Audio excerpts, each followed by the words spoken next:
Hello everyone and welcome to Lush and Salty Aquariums. My name is Stefan. Thank you so much for coming to the channel. So you're looking at my ADA 60H. That's their 22.5 gallon aquarium. The extra 2.5 gallons is in the height. It's a very fascinating shape, not quite a cube, but more robust than a 20 gallon, and all of that is in height. And we're looking at it from precisely the eye level of when I am sitting in my chair in the fish room. That's the left, and that's the right,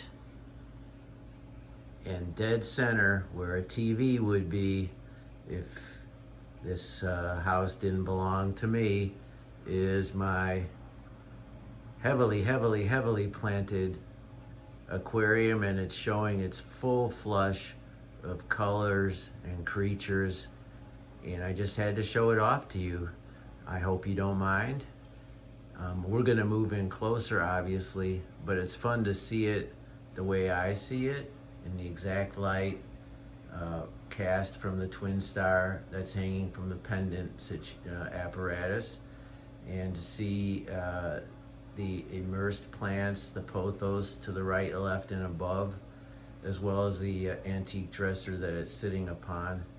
And to the left, and there's my feet. You see, I wasn't kidding you. I'm literally sitting on the chair. But just to the left is the Oase canister filter. I believe that's the 600 with the heater. And to the right is the 5 gallon CO2 cylinder. Obviously, well, not obviously, but likely, and in fact is the case with a tank with this many plants showing this kind of growth and color. You're gonna want a good light, which I think I have, and definitely CO2. But some other factors, there's a deep substrate there, and more people are talking about the value of having a deep substrate. But a lot of us in the hobby have kind of sort of already knew that, or intuited that, or believed that to be the case, if for nothing else, to allow our plants to take root and have a place for those roots to spread and take nourishment. And a paltry sand front is just not gonna do it. And since I love plants way too much to have very much negative space, both in the water column as well as on the substrate level, the surface level of the substrate, a heavy, 2, 3, maybe even 4 inches, kind of par for the course in my fish room. That isn't to say that I don't have shallow or front end portions of the geography. I do, but in this tank and a number of the others, especially the ones that are most heavily planted, where I utilize the foreground space for a bunch of plants, you're gonna get a deep substrate. So lights, CO2, deep substrate, as well as an OCD level of attention and care. Kind of goes hand in hand with keeping an aquarium this heavily stocked and this heavily planted. I didn't mean to get on a soapbox or preach. Those of you that know, and I'm just thinking out loud, reiterating what so many of you already know, and in many cases what you in fact taught me. How do I begin to talk about the creatures in this aquarium? How about this lovely ivory mystery snail just slowly moving away, moving across the glass there. For a snail, something as awkward and cumbersome as a snail, there is a very elegant, almost delicate quality to this lovely creature. That's the creative tension of a fish just took a little tap at its tentacle, and it of course drew them in as we were filming. Alongside of him or her, the snail, I have resboras, the ones that look a lot like the harlequin rasbora. It's a very, very near cousin, but tend to be brassier and showier. And as fate would have it, they also are cheaper. It used to be the other way around. These were harder to come by, but now I find them to be very, very inexpensive. And honestly, I think they're more beautiful than the harlequin rasbora, mostly because of that brassy, coppery sheen, whereas the harlequin rasbora is a bit bigger. That sheen is a bit duller. They're both awesome fish, and I have harlequins in one of my other tanks, so it's not like I don't love them too. These are the iconic, super common in our hobby. That's right, the black phantom tetra. But there's so much to love about this fish, and I'm very, very glad I finally stopped trying to find something more rare and exotic and just went with these beauties. I have a group of them in here as well. The males have much higher dorsal fins, like that one there, and the females tend to have a more color tone to their body. You see that red there. That's not to say that I just didn't point out a male as well. These fish, like a lot of others, will establish hierarchies in the tank, whereas the dominant male tends to be the most flamboyant in its fin flaring, its size, and its display. That is certainly a female right there, and you can see compared to like him, for example. I have a few rummy nose rasboras in this aquarium, not as many as the original colony.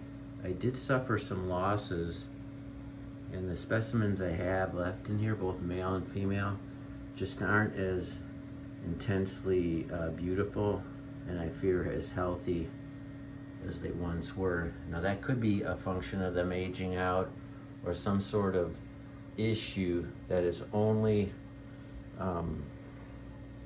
happening to them, but I did lose a few over the last couple months, and part of that is what drove me to, after I tested all the water and made sure everything else was a-okay, I got these black phantom tetras. I also have a group of wild-caught cardinal tetras. The wild-caught ones are currently difficult to find, but they're way more beautiful. They look the same as tank raised in terms of their color and size, but the way they display, it really is apparent to the naked eye. They're just better looking. And I have tank raised ones in my display tank in the other room. I can tell the difference. I mean, that's just shimmery, like it's like the SB rasboras are shimmery, but of course with blue and red. That is the ever common ubiquitous ember tetra. What a lovely little creature, so perfect for even the smallest of planted aquariums. Inexpensive, super hardy. I have a few of them in here, in a larger group in another tank, which I'll talk about on a different video. We can see a mono shrimp tootling along this dwarf tiger lotus. That is my centerpiece plant. I cut some of those big teacup sized leaves so that I can get as much light to the bottom there, where this different array of plants, Blixa japonica, crypticorn, there's a little Hygrophila pinnipitata in there, there's a few strands of Lgia Super Red, some Crypt Parva, Sterigen repens, and this is Crypticorn balancea growing up in the foreground and just flowing over like that. Absolutely gorgeous. In the center, look at how this Christmas moss, I need to trim it, but there's something fantastical just about the way it's displaying right there. That is on the 2 pieces of original hardscape driftwood. And and I can pull it all the way off. I can pull all that moss off, and in a week it'll be another bunchy bushes, greener and lusher than ever. And when you get to that point, after a while, it takes a minute for moss to start to be as reliable and lovely as that. But once you have achieved that, it's pretty spectacular. Bopa Carolina, I think, or Minari, I always forget. Common green Bopa. What's cool about this plant is even at the very bottom, all the way up to the top, it maintains its color and health and vigor. Not all stem plants, matter of fact, most stem plants, you can't achieve that. You'll get dying or fragile, kind of just ugly growth at the bottom, especially when you consider a tall tank like this one. This is Cypress Helia, I believe. It's not a giant hair grass. It's not a Vallisneria. It's its own thing, and it's doing fabulous in this tank. It's one of the few grasses from that family, that it's in, that can grow completely aquatic 100% of the time. All other grasses in this family of plants require a certain amount of emergent growth from receding and expanding water along the banks of the areas where it's found, but not this one. Look at how lush and green that is, and it kind of stays the same. It doesn't overwhelm the tank the way a Vallisneria would. I'm so happy with this plant, and I hadn't really even heard of it until I purchased this one when I saw it at my LFS and asked about it. So now I'm telling you, there are yet more alternatives to Vallisneria. As a matter of fact, it's kind of how I discovered the Cryptocorn Balancea, because it does that super tall and elegant growth, but it doesn't take over. It can take over, and it will, but it takes at least a year before you have to make your first trim. In the back to the left, I have Lgia Super Red. That's where I got a couple of these strands that I just put in front for fun, for shits and giggles, as it were. And I've got some Lgia repens in the back here, and it's starting to breach the surface right there, where you see the most red and condensed growth.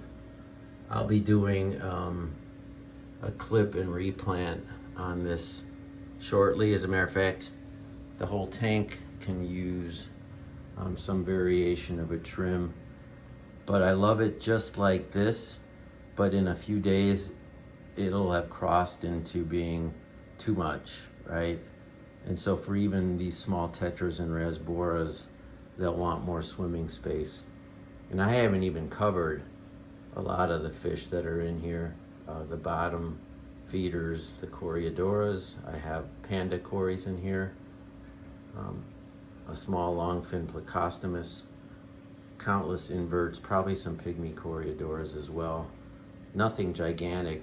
As a matter of fact, the biggest fish in here might be the honey gourami, if we can find him or her. I think it's a male. I know he's alive and well, but for whatever reason I'm not finding him. A honey gourami is so worth your $7 or $8. They're pretty hardy, super peaceful, and deep yellow and orange and red depending on the morph, the color strain, and they're very passive, so I always consider them one of my go-to alternates to a beta fish, which come with, if you choose a beta, a whole bunch of issues, which would become manifest in a tank like this. You see up in the left-hand corner here, I've got a lovely nearite snail being blessed by the twin starlights, showing off its stunning amber glow. This is Blixa japonica, by the way. I talked about this plant in my other aquarium where the mother plants are. Those are just some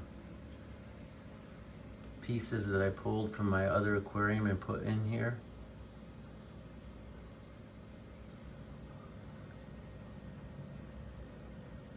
It's hard to know where to focus. You could look at the dwarf tiger lotus in the center, or maybe your eyes would gravitate to the shimmery glow of the SB Resbora, or maybe it would just pop out of its head like it does for me sometimes at the sheer glory of a community aquarium, heavily planted, and super happy.